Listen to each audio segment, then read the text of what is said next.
Good afternoon, welcome to India now news. This is Bindu. Details చూస్తే విశాఖపట్నంలో Bharatiya Janata party రాష్ట్ర స్థాయి సభ్యత్వ నమోదు కార్యక్రమాన్ని AP BJP chief Daggubati Purandeswari ప్రారంభించారు.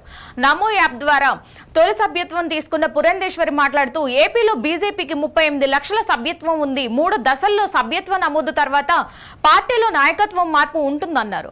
విజయవాడ వరదల్లో సహాయ చర్యల్లో బీజేపీ నిమగ్నమైంది.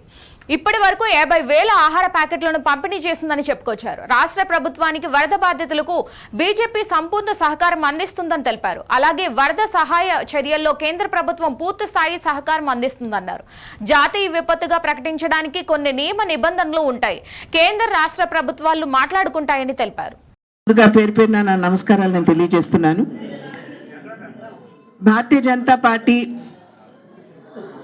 సాధారణంగా భారతీయ జనతా పార్టీ రాజ్యాంగంలో కావచ్చు, అదేవిధంగా ఆన్వాయితీగా కూడా కావచ్చు, 6 నెలలకు ఒక్కసారి కొత్త సభ్యత్వం చేయడం అనేది 6 సంవత్సరాలకు ఒకసారి ఇది పరిపాటిగా కొనసాగేటువంటి కార్యక్రమం.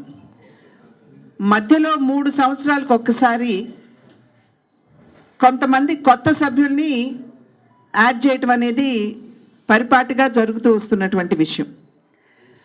2014వ సంవత్సరంలో మొట్టమొదటిసారిగా అప్పట్లో జాతీయ అధ్యక్షులుగా అమిత్ షా గారు ఉన్నటువంటి సందర్భంలో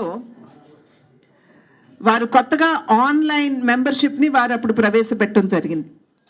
అది మాత్రమే కాకుండా 6 నెలల కాలం కార్యకర్తలందరూ కింద క్షేత్రస్థాయిలో గట్టిగా పనిచేసినటువంటి సందర్భంలో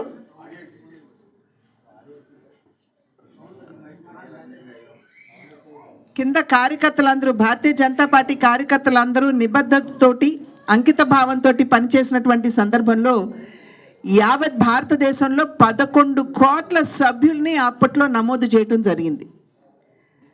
అప్పటి వరకు కూడా కమ్యూనిస్ట్ పార్టీ ఆఫ్ చైనా ప్రపంచంలో 9 కోట్ల సభ్యత్వంతో అతిపెద్ద పార్టీగా ఉన్నప్పుడు దాన్ని అధిగమించి భారతీయ జనతా పార్టీ ప్రపంచంలోనే అతిపెద్ద పార్టీగా ఆవిర్భవించడం రూపుదిద్దుకోవడం జరిగింది. ఆ తర్వాత తిరిగి 2019వ సంవత్సరంలో తిరిగి ఏదైతే మధ్యంతరంగా చేసేటువంటి సభ్యత్వ కార్యక్రమం ఉంటుందో దాన్ని కార్యకర్తలు చేపట్టారు.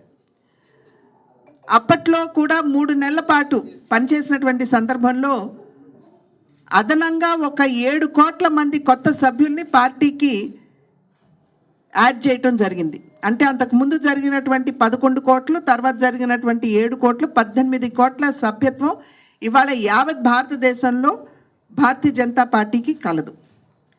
అదేవిధంగా 2014లో ఆంధ్ర రాష్ట్రంలో కార్యకర్తలందరూ మార్కెట్ ప్లేస్లు కావచ్చు, రైల్వే స్టేషన్స్ కావచ్చు, ఎక్కడైనా సరే 10 మంది కనపడ్డారు అంటే అక్కడికి వెళ్ళి పార్టీ గురించి వాళ్ళకి తెలియజేస్తూ వాళ్ళ అవగాహన పెంచుతూ ఎందుకు భారతీయ జనతా పార్టీ దేశానికి అవసరమో తెలియజేస్తూ